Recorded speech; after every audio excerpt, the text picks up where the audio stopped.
La parole est à Madame Quéré. Allez-y. Merci, Monsieur le Président. Monsieur le Secrétaire d'État, j'ai souhaité vous interroger aujourd'hui sur la situation des anciens combattants. Ce moment des questions orales est d'habitude dévolu à des questions portant plus particulièrement sur des problèmes locaux. Croyez bien, Monsieur le Secrétaire d'État, qu'il s'agit pour moi d'une préoccupation tout à fait locale, puisque la Charente-Maritime compte un très grand nombre d'anciens combattants, dont la FNACA, et dont les responsables de ma circonscription et du département m'ont interpellé. Vous comprendrez dès lors à quel point ma préoccupation est vive.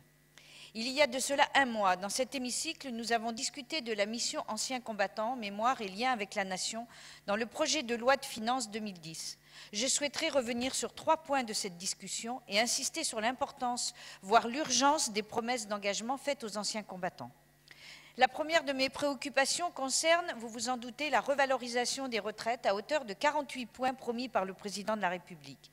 Pour tenir cet engagement, il faudrait que l'augmentation s'élève à 3 points annuels. Or, cette année encore, elle ne correspond qu'à un seul point, par ailleurs effective qu'à partir du 1er juillet.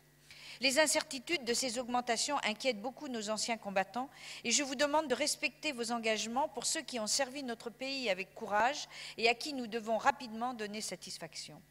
Le deuxième point que je voulais aborder ici porte sur l'allocation différentielle en faveur des conjoints survivants et des plus démunis.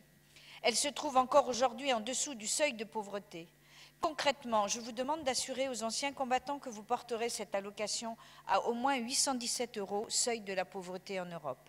Enfin, je voudrais revenir sur ce débat ô combien symbolique de la reconnaissance du 19 mars 62 comme journée nationale du souvenir et du recueillement.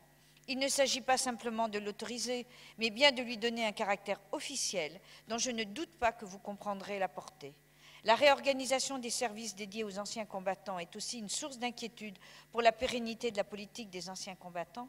Le simple traitement administratif des questions relatives aux anciens combattants ne peut être satisfaisant. La diminution constante du budget sur cette mission tend à prouver que les anciens combattants ont raison de s'inquiéter du sort que le gouvernement leur réserve, un désengagement et un intérêt toujours moindre.